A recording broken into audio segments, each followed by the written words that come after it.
बुलढाणा, जळगाव, त्याच्यानंतर वाशिम, हिंगोली ह्या परिसरामध्ये जसा मुंबईकडे पाऊस पडला तसा मात्र आता हे जे 20 तारखेच्या नंतर तिकडं पाऊस पडणार आहे म्हणून हा अंदाज लक्षात यायचा. जास्त नागपूर तिकडं जरा जास्त, नागपूर भंडाऱ्याकडे जरा जास्त, वर्ध्याकडे जरा जास्त प्रमाण राहील म्हणून नागपूरकडल्या शेतकऱ्यांनी, वर्ध्याच्या शेतकऱ्यांनी हा अंदाज लक्षात यायचा.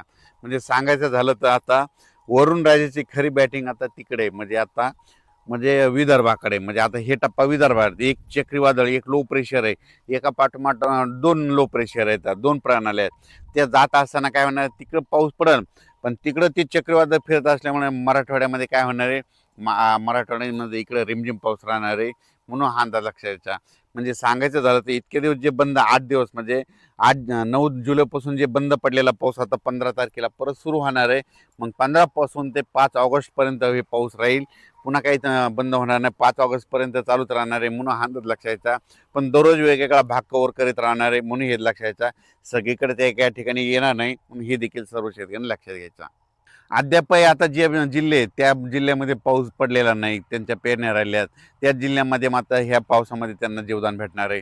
म्हणजे सोलापूर जिल्ह्याला भेटेल, लातूर जिल्ह्याला भेटेल, त्याच्यानंतर धाराशिव जिल्हा, बीड जिल्हा, बराच पुन्हा इकडे सांगलीकडला काही भाग आहे त्या जिल्ह्याला मात्र ह्या पावसामध्ये जीवदान भेटेल. कारण की हे पाऊस आता तिकडे देखील 15च्या नंतर सक्रिय होणार आहे. धन्यवाद. नमस्कार, मी पंजाब डक. आज आहे 13 जुलै 2026. तर राज्यातल्या सर्व शेतकऱ्याला सांगतो की आणखीन उद्याचे दिवस राज्यामध्ये हवामान कोरडंच राहणार आहे. पण 15 जुलैपासून राज्यात बऱ्याच भागामध्ये पावसाला सुरुवात होणार आहे म्हणून हा अंदाज लक्षात यायचा.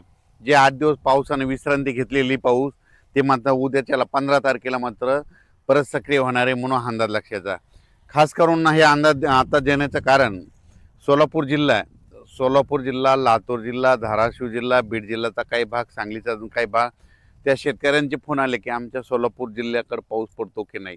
तर सोलापूर जिल्ह्यातल्या शेतकऱ्याला सांगू इच्छितो की सोलापूर झालं, सांगली झालं, त्याच्यानंतर लातूर, बीड, धाराशिव, नांदेड ह्या पट्ट्यामध्ये मात्र 15 तारखेला बऱ्याच भागामध्ये पाऊस सुरू होणार आहे.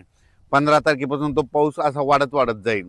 त्याच्यानंतर 19 तारखेच्या नंतर आणखीन त्या सोलापूर, लातूर, धाराशिव, नांदेड, सांगली ह्या जिल्ह्यातल्या पावसाचे आणखीन पाऊस वाढत जाईल म्हणून हा अंदाज लक्षात यायचा.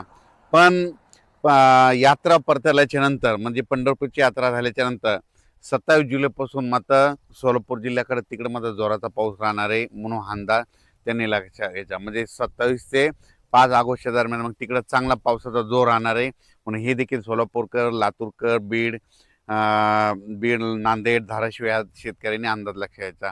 म्हणजे सांगायचं झालं तर 15 तारखेला बऱ्याच भागामध्ये आगमन होईल पण त्याच्यानंतर 18-19च्या नंतर ते पाऊस वाढत जाणार आहे म्हणून हा अंदाज सर्व शेतकऱ्यांनी लक्षात घ्यायचा.